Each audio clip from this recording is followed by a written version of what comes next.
लखनऊ में वैश्विक निवेशकों और उद्यमियों के महासंगम उत्तर प्रदेश फार्मा कॉन्क्लेव 1 का शुभारंभ हुआ है। सीएम योगी संबोधित करे, सीधे लिए चलते हैं। एक नया प्रोत्साहन भी है और एक प्रेरणा भी, क्योंकि स्वाभाविक रूप से जो उत्तर प्रदेश की स्थिति थी, एक लंबे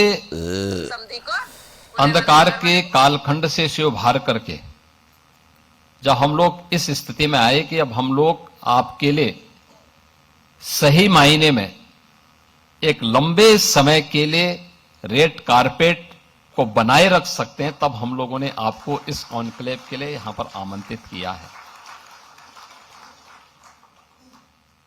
और इस पहले कॉन्क्लेव के अवसर पर जब उत्तर प्रदेश ने उसके लिए उस प्रकार की तैयारियां की हैं, पूरी होमवर्क करने के बाद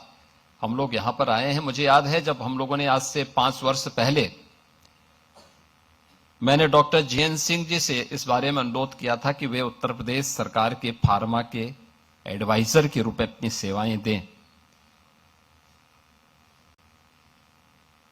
तो उनको शुरू में थोड़ा हिचकिचाहट थी। मैंने कहा आप आइए और जिस भी रूप में आप यहां पे हमारे साथ जुड़ना चाहेंगे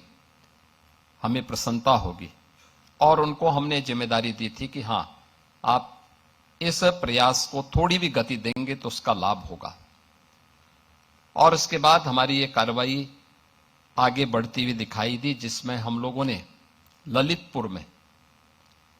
क्योंकि ललितपुर हमें उस समय इसलिए चयन करना पड़ा था जैसे एनजीटी के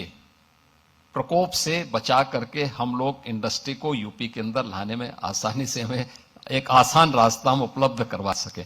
बहुत ही अच्छा प्राकृतिक वातावरण है, पर्याप्त जल संसाधन है। और ललितपुर के बारे में कहते हैं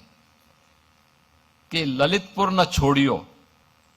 यानी ललितपुर के बारे में कहा जाता है कि जो ललितपुर एक बार आता है तो उसके मन में हमेशा एक भाव रहता है कि ललितपुर को अब कभी नहीं छोड़ना है, क्योंकि वो बहुत अच्छा प्राकृतिक दृष्टि से भी और संसाधनों की दृष्टि से भी बहुत महत्वपूर्ण जनपद होने के नाते हम लोगों ने प्रदेश के पहले फार्मा पार्क के लिए वहां पे लैंड अधिग्रहित किए और अब वहां पर उसे विकसित करके आवंटन की कार्रवाई को हम लोगों ने तेजी के साथ आगे बढ़ाना प्रारंभ किया। मेडिकल डिवाइस पार्क के लिए आपने देखा होगा कि जो देश का जो सबसे बड़ा इंटरनेशनल एयरपोर्ट, हम लोग इसी माह तक हम लोगों का प्रयास है कि हम इसे आदरणीय प्रधानमंत्री जी के कर कमलों से राष्ट्र को समर्पित करें।